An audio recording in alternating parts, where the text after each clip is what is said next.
और बुलेटिन में बात अब हरियाणा की खबरों की करते हैं। हरियाणा के फतेहाबाद में मुख्यमंत्री नायब सिंह सैनी ने रन फॉर यूनिटी को हरी झंडी दिखाई और खुद भी करीब 1.5 किलोमीटर तक दौड़ लगाई। उन्होंने प्रतिभागियों पर फूल बरसाए। दौड़ पंचायत भवन से शुरू होकर परशुराम चौक, एमसी कॉलोनी मोड़, लाल बत्ती चौक, रतिया रोड होती हुई एमएम कॉलेज के मैदान में जाकर समाप्त हुई। साथ ही उन्होंने कहा कि आज भारत एकजुट है। मुख्यमंत्री सैनी ने सरदार पटेल को नमन किया और कहा कि उनके प्रयासों से ही भारत एकजुट है। सरदार वल्लभ भाई पटेल ने देश की रियासतों को जोड़कर अखंड भारत की नींव रखी, इसलिए उन्हें लौह पुरुष कहा जाता है। पूर्व उप प्रधानमंत्री और लौह पुरुष सरदार वल्लभ भाई पटेल की जयंती पर फतेहाबाद में भव्य रन फॉर यूनिटी का आयोजन किया गया। दौड़ में 15,000 से अधिक लोगों ने हिस्सा लिया और एकता और राष्ट्र निर्माण का संदेश दिया। कार्यक्रम की शुरुआत मुख्यमंत्री नायब सिंह सैनी ने हरी झंडी दिखाकर की। इसके बाद करीब आधे घंटे तक उन्होंने प्रतिभागियों पर पुष्प वर्षा की।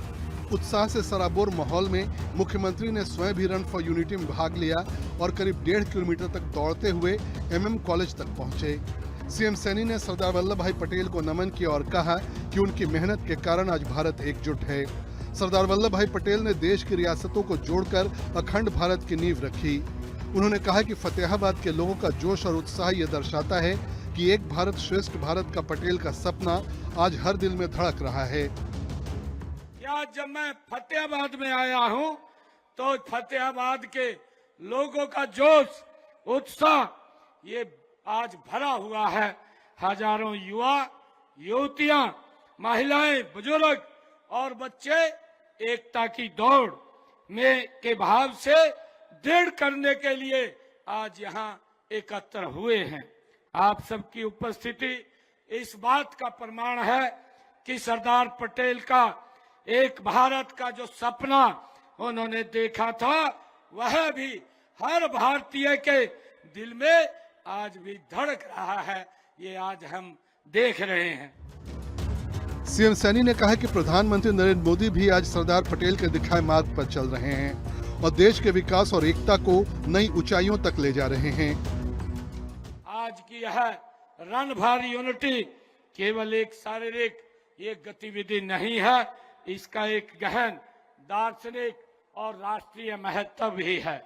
साथियों, यह दौड़ एकता और अखंडता को बनाए रखने के लिए का ये संकल्प है। यह हमें ताकत, सहन शक्ति और अनुशासन सिखाती है। इस मौके पर 20,000 से अधिक लोग पहुंचे। प्रशासन की तरफ से 76 स्कूलों के करीब 10,000 विद्यार्थियों को कार्यक्रम में बुलाया गया।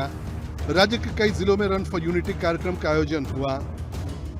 साथियों, राष्ट्रीय एकता दिवस हमें सरदार पटेल के दृढ़ संकल्प और अदम्य साहस की ये याद हमें दिलाता है। उन्होंने हमारे राष्ट्र को एकता के सूत्र में पिरोया है। साथियों, आज पूरा देश एकता की दौड़ लगा रहा है। यह दौड़ भारत की एकता और अखंडता को समर्पित एक राष्ट्रव्यापी ये यज्ञ है जिसमें हम सब शामिल हैं। साथियों, आज हरियाणा के सभी जिलों में इस दौड़ का आयोजन किया जा रहा है, जिसमें लाखों की संख्या में हमारे युवा और हमारे हरियाणा प्रदेश के नागरिक इसमें भाग ले रहे हैं। स्कूलों के विद्यार्थियों ने सांस्कृतिक कार्यक्रम प्रस्तुत किए, जिससे पूरा माहौल देशभक्ति के रंग में रंग गया। इस मौके पर पूर्व विधायक गुड़ाराम, बीजेपी जिला अध्यक्ष परवीन जोड़ा, हरकोफेड चेयरमैन वेद फुल्ला, बलदेव ग्रोहा समेत कई बीजेपी नेता और प्रशासनिक अधिकारी मौजूद रहे। आयोजन में खेल विभाग के अधिकारी, रेड क्रॉस के स्वयंसेवक, कॉलेजों के विद्यार्थी और आम नागरिकों ने भी बढ़-चढ़ कर हिस्सा लिया। ब्यूरो रिपोर्ट, हिंदी खबर। उधर चंडीगढ़ में हरियाणा सचिवालय में मुख्यमंत्री नायब सिंह सैनी राष्ट्रीय एकता दिवस पर कार्यक्रम में पहुंचे। मुख्यमंत्री सैनी ने सरदार वल्लभ भाई पटेल को नमन किया और वहां मौजूद लोगों को राष्ट्रीय एकता की शपथ दिलाई। राष्ट्रीय एकता दिवस कार्यक्रम में मुख्य सचिव अनुराग रस्तोगी सहित तमाम अधिकारी मौजूद रहे। मुख्यमंत्री नायब सिंह सैनी ने उपस्थित अधिकारियों और कर्मचारियों को राष्ट्रीय एकता की शपथ दिलवाई।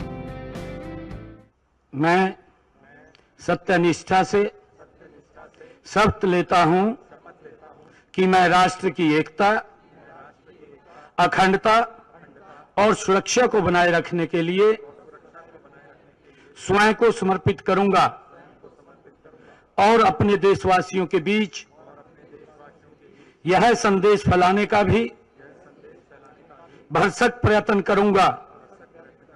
मैं यह शपथ अपने देश की एकता की भावना से ले रहा हूं, जिसे सरदार वल्लभ भाई पटेल की दूरदर्शिता एवं कार्यों द्वारा संभव बनाया जा सके। मैं अपने देश की आंतरिक सुरक्षा सुनिश्चित करने के लिए अपना योगदान करने का भी सत्यनिष्ठा से संकल्प करता हूं। सीएम सैनी ने कहा कि लौह पुरुष सरदार वल्लभ भाई पटेल सही मायने में राष्ट्रीय एकता की प्रतिमूर्ति और इसके बेजोड़ शिल्पी थे। आज भारत दुनिया की महाशक्ति बनने की राह पर है। इसकी नींव डालने का काम लौह पुरुष सरदार पटेल ने किया। आजादी के समय देश राजे रजवाड़ों और रियासतों में बंटा था। सरदार पटेल ने 562 रियासतों का भारतीय संघ में विलय करवाकर अखंड भारत और राष्ट्रीय एकता की नींव डाली। उनके अखंड भारत के सपने को प्रधानमंत्री नरेंद्र मोदी ने जम्मू कश्मीर से अनुच्छेद 370 हटाकर पूरा किया। ब्यूरो रिपोर्ट, हिंदी खबर। मुख्यमंत्री नायब सिंह सैनी से डेनमार्क के प्रतिनिधि मंडल ने मुलाकात की। मुलाकात मुख्यमंत्री सैनी के आवास पर संत कबीर कुटीर में हुई और इस दौरान प्रदेश में खेती और आधुनिक तकनीक, उन्नत फसलें और लाइव स्टॉक के संबंध में सार्थक संवाद हुआ। साथ ही हरियाणा में कृषि क्षेत्र में उन्नत काम कर रहे किसानों के साथ B2B मॉड्यूल पर बातचीत हुई है। और इस दिन आपको बता दें कि 2 दिन से डेनमार्क के जो प्रतिनिधि मंडल के लोग हैं, हरियाणा के अलग अलग हिस्सों में दौरा करने के बाद चंडीगढ़ पहुंचे हैं।